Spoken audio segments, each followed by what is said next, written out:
like to acknowledge our very, very supportive Senator Joel Villanueva.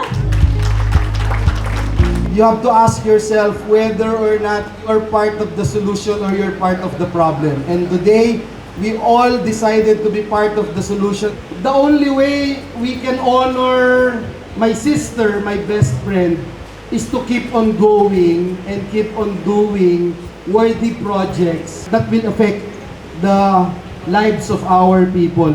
Kahit na ganito nakalaki itong ospital na ito, hindi natin ipinagyayabang o pinagdadamot lang sa mga kapwa natin Bukawenyo.